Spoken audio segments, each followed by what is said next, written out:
الیہ سبیلا ومن کفر فإن اللہ غنی عن العالمین. جو انکار کرے گا تو اللہ تمام جہان والوں سے غنی ہے. کیا مطلب؟ بہت بڑی دھمکی ہے. مفتی طارق مسعود کے بیانات کے لیے مفتی صاحب کے آفیشیل چینل مفتی طارق مسعود سپیچز کو سبسکرائب کریں. مفتی صاحب حج کی فضیلت اور نہ کرنے کی وعید. ایک روایت میں آتا ہے کہ جو حج جس پر لازم ہوا وہ حج نہ کرے تو وہ یہودی ہو کے مرے، عیسائی ہو کے مرے، مجھے اس کی پرواہ نہیں ہے. اور قرآن کے الفاظ دیکھو کہ وَلِلَّهِ عَلَى النَّاسِ حِجُّ الْبَيْتِ مَنِ اسْتَطَاعَ إِلَيْهِ سَبِيلًا. اللہ کے لیے لوگوں پر لازم ہے کہ جو بیت اللہ جانے کی استطاعت رکھتے ہیں وہ بیت اللہ کا حج کریں. آگے قرآن کے الفاظ دیکھو وَلِلَّهِ عَلَى النَّاسِ حِجُّ الْبَيْتِ مَنِ اسْتَطَاعَ إِلَيْهِ سَبِيلًا. آگے کیا الفاظ ہیں؟ وَمَنْ كَفَرَ فَإِنَّ اللَّهَ غَنِيٌّ عَنِ الْعَالَمِينَ. جو انکار کرے گا تو اللہ تمام جہان والوں سے غنی ہے. کیا مطلب؟ بہت بڑی دھمکی ہے کہ جو نہیں آئے گا نا استطاعت کے باوجود، اللہ کو اس کی کوئی ضرورت نہیں ہے.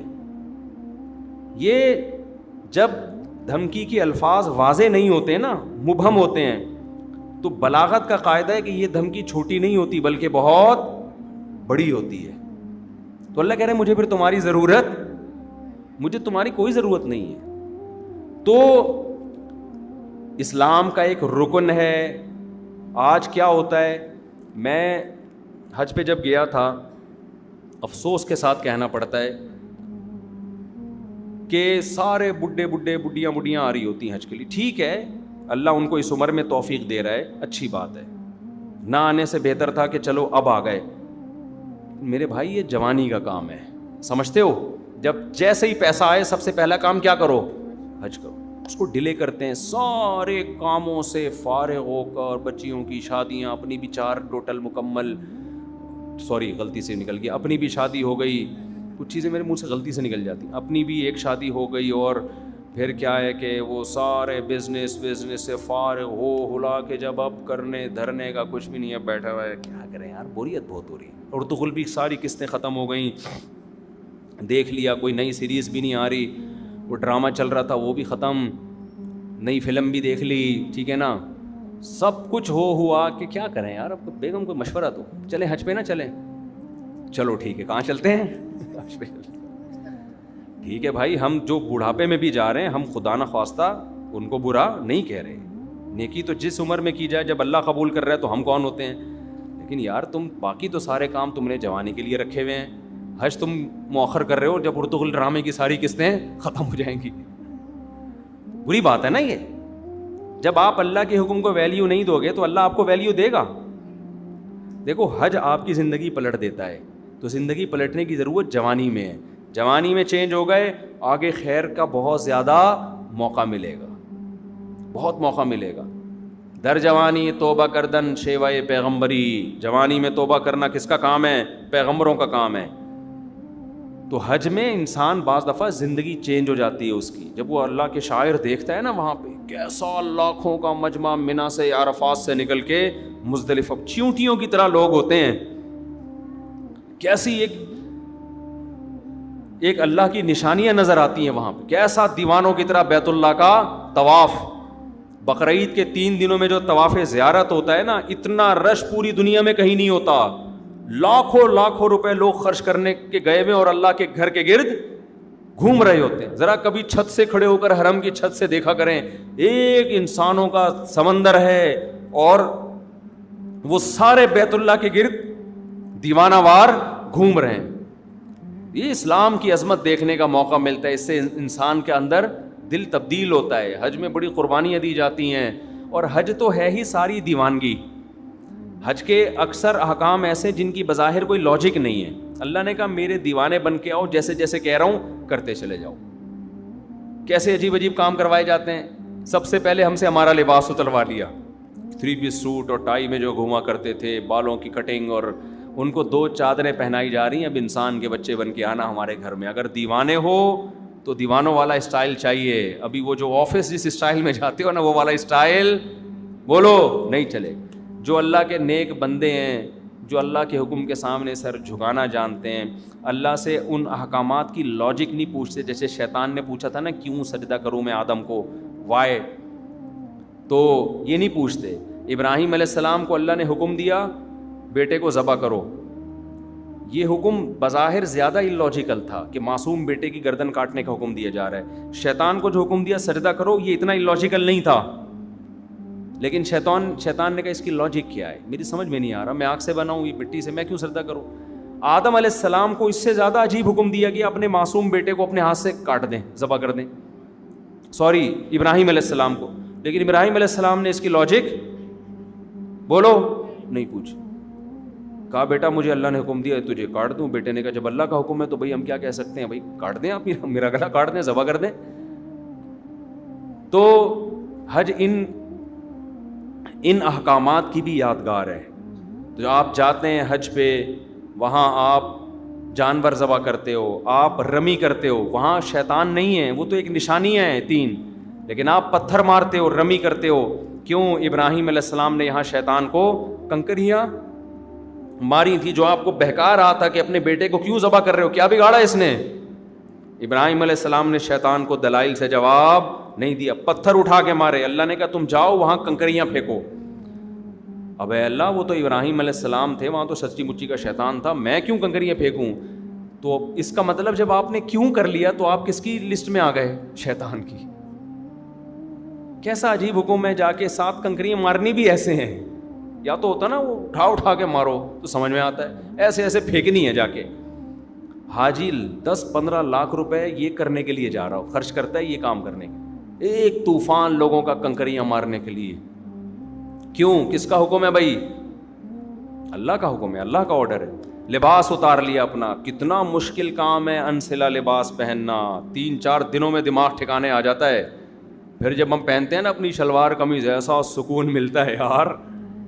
میں جب حج کرنے گیا تو مینا میں تو 3 دن سویا نہیں احرام کی حالت میں نا، کیونکہ رش اتنا بہت، جتنا بھی وی آئی پی حج ہو ٹینشن ہوتی ہے. پھر مینا میں میرا بستر لگ گیا ایک صاحب کے ساتھ، وہ بغل مجھے دکھا رہے ہیں اپنی کہ دیکھ لے بھائی، یوں کر کے سو رہے ہیں ان کی بغلیں ماشاءاللہ. میں نے کہا یار اس کو اب کیا کرے آدمی، اس کو کیا کرے یار، یہ مجھے کیوں دکھا رہے ہو بھائی. نیند ہی نہیں آ رہی ہمیں اس ٹینشن سے کہ کسی کے پسینے کی اسمیل آ رہی ہے، کسی کی بغلیں کا مطالعہ کرنے کا موقع مل رہا ہے، اس کا کیا ہے. انسان کو گھن آتی ہے نا ان چیزوں سے. لیکن لا رفث ولا فسوق ولا جدال فی الحج، آپ کو چیخنے چلانے کی اجازت نہیں ہے کہ کیا کر رہا ہے، تجھے تمیز نہیں ہے حج کرنے کی. میں یہ بھی کہہ سکتا تھا نا ٹھٹا اڑو یہ کیا مجھے بغل دکھا رہے ہیں، بازو نیچے کر. نا نا نا نا، اللہ کہتے ہیں یہ نہیں چلے گا وہاں پہ. اللہ کیوں نہیں چلے گا؟ اللہ کہیں گے کیوں کیا تو کس کی فہرست میں؟ شیطان نے کیوں کیا تھا؟ نہیں، جھگڑا وگڑا نہیں ہے، جو جیسا ہے برداشت. ٹریول ایجنسی آپ کے ساتھ ظلم زیادتی کر رہی ہے، چپ آ کے پھر کلاس لو ان کی. یہاں پہ ٹریول ایجنسیاں بڑی ہوشیار ہوتی ہیں، ان کو پتہ ہے آنے کے بعد کون پوچھتا ہے، ٹھیک ہے نا. تو جو ہوگا کیوں کی اجازت نہیں ہے، کیوں والا کام شیطان کا ہے. فلا رفث ولا فسوق ولا جدال فی الحج، کوئی گناہ نہیں کرنا، بد نظری نہیں. موقع بد نظری کے بہت ملیں گے، نا نا نا نا، یہاں آپ کو نظر اٹھانے کی اجازت نہیں ہے. وہاں بھی نہیں ہے لیکن یہاں زیادہ گناہ ہے. اپنی بیوی سے بھی آپ ریلیشن قائم نہیں کر سکتے وہاں پہ احرام کی حالت میں، تو نامحرم سے کیسے آپ لذت حاصل کر سکتے ہو؟ تو پھر احرام کی چادریں بنوائی جا رہی ہیں، خوشبو لگانے پر پابندی، بال توڑنے پر پابندی، جوئیں مارنے پر پابندی. اب تو بڑا وی آئی پی حج ہو گیا. صحابہ کرام کے تو 1-2 مہینے کے احرام ہوتے تھے. حدیث میں آتا ہے بعض صحابہ کے سروں میں نا جوئیں گر رہی ہوتی تھی نیچے، ٹھیک ہے نا. قربانی کرو، حلق کراؤ. اب کیا کرنا ہے؟ اب طواف زیارت کرنی ہے. بقرعید کے 3 دنوں میں اللہ اتنا رش ہوتا ہے، ان 3 دنوں میں کیوں کا بول دیا تو کس کی لسٹ میں آ جاؤ گے؟ کیوں نہیں؟ جاؤ طواف زیارت کرو.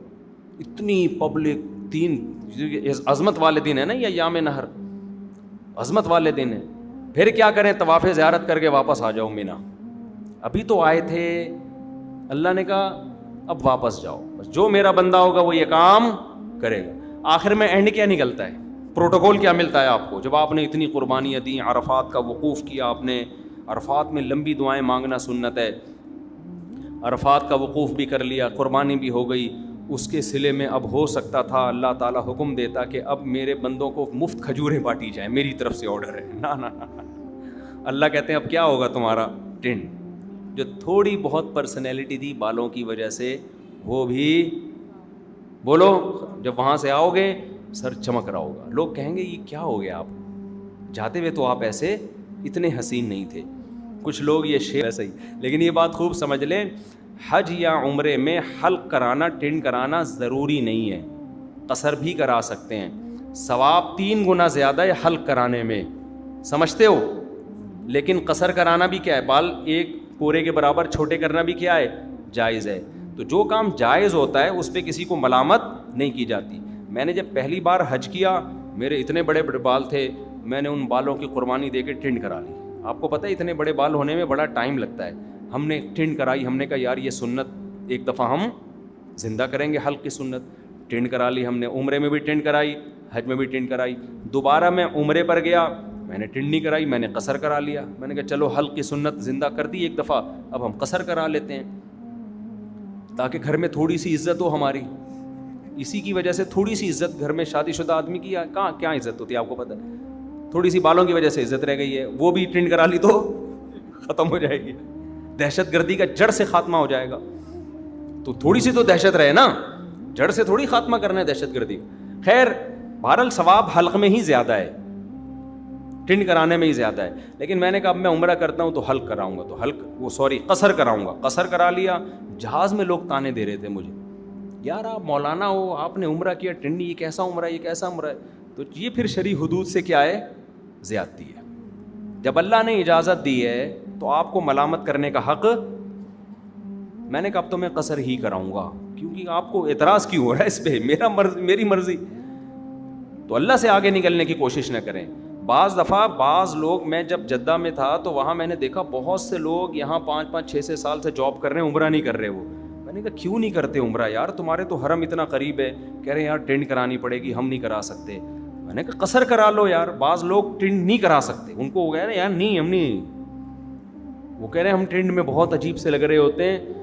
تو جب اللہ نے آپشن دیا ہے تو چلو, میں نے کہا یار بالوں کی قربانی نہ دو, یہ تو اللہ نے اجازت دی ہے نا, تو قصر کرا لو. تو ان کو پتہ ہی نہیں تھا کہ قصر بھی ہو سکتا ہے.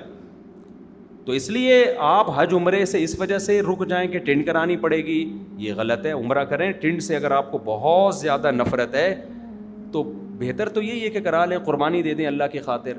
لیکن اللہ نے آپشن دیا ہے کس کا, قصر کا بھی آپشن. ایک پورے کے برابر بال چاروں طرف سے کاٹ لیں تو بھی ٹھیک ہے. سمجھتے ہو؟ تو آئندہ اگر میں گیا تو میرا ارادہ ہے قصر کرانے کا, کہ قصر کرا لوں گا. تو ایسا نہ ہو میں عمرے سے یا حج سے آؤں, آپ بولیں یار یہ تو ویسے جیسے گئے تھے ویسے, تو آپ کو اعتراض کا حق نہیں ہے. میرے بال, میری ٹنڈ, میری مرضی, میری جیب کے ریال پیسے, میں ٹنڈ کراؤں یا میں قصر کراؤں. ہو سکتا ہے ٹنڈ کرا لوں میں کہ یار قربانی دے دو, دہشت گردی کا جڑ سے خاتمہ کر دو, ایسی کی تیسی, بعد میں دیکھیں گے ہوتا کیا ہے. ہو سکتا ہے یہ بھی ہو جائے, ہو سکتا ہے قصر کر لیں.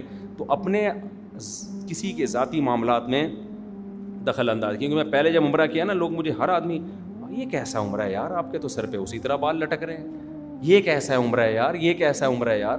تو اعتراض کرنے کی میرے بھائی اجازت نہیں ہے, یہ پھر بدعت ہو جائے گا. سمجھتے ہو؟ جس چیز کی اللہ نے اجازت دی ہے تو اس کو دیکھو. پیر جمعرات کا روزہ رکھنا سنت ہے نا, نہ رکھے تو آپ کیسے, کیوں نہیں رکھا بھائی سنت ہے ہی اسی لیے کہ کوئی دوسرا طنز نہ کر سکے. یار رمضان کا چھوڑ دے تو آپ پوچھیں یار فرض ہے, یہ کیسے چھوڑ دیں, مسلمان ہو کے روزہ چھوڑ رہے ہو. سمجھتے ہو کہ نہیں سمجھتے؟